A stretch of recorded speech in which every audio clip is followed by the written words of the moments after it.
I'm making this video as a follow-up to a video I did a few months ago on how to make your own Canva frames. Because it seems that this doesn't work for everybody. It still works for my computer using Canva and Photopea. You cannot use any other platforms, but for those who follow the steps to a T and could not seem to get it to work for you, this is your alternative option. So the new way to do these is using a very brand new app in Canva. So you're going to go on over to the Canva apps and you're going to type image to frame.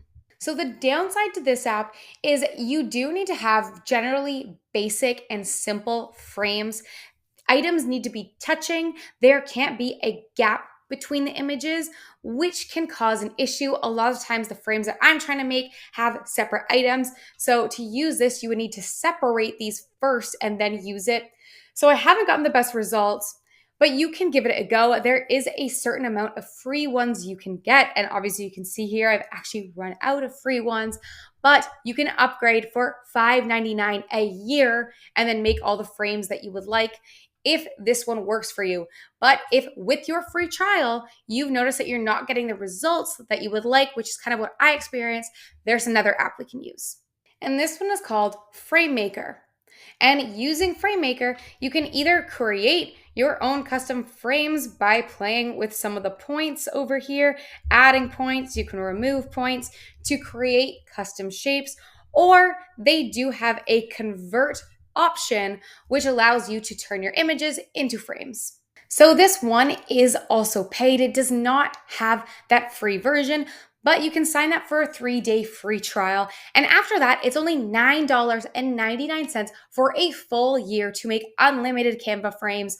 So if this is something you plan to use a lot, that's really not a high cost at all. And this is actually so much faster than the last strategy I showed you guys to do it for free with Photopea. So if you're looking to just save time, this is the way to do it. And this app is called FrameMaker. Once you have your image added to your file, then you're going to come on over again to FrameMaker. We're going to go from create, we're going to move to convert.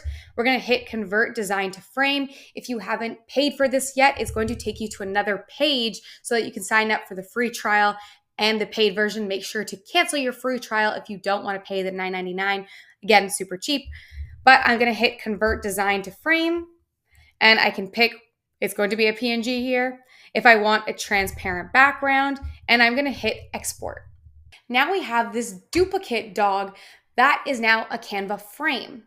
So we can drag in images, and it kind of looks funny because of the cloud covering, but you'll see this actually turned out pretty well, better than the image to frame, because when we drag in something, it takes on the full shape here, which matches the exact frame that we had created here.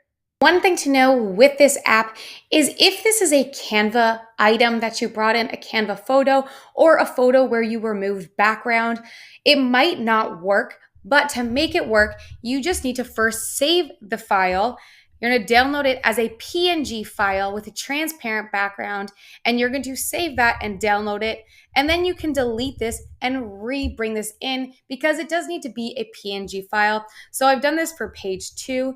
And now while page 1 wouldn't work because I just grabbed that from Canva Elements, now that I've brought it in, I can actually go through here. Again, we're going to hit convert design to frame. We're going to transparent background. I'm going to make sure only one page is selected because it's not going to let you do it if you have to. We're going to hit export.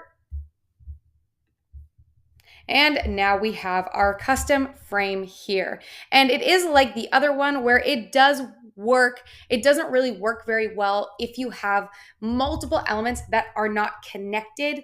All of the frames need to be connected into one.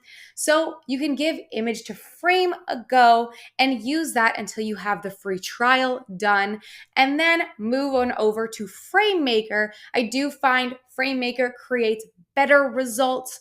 So it is $4 more expensive per year. And you do need to initially sign up for the free trial to use it at all. But I do find FrameMaker better for the long run.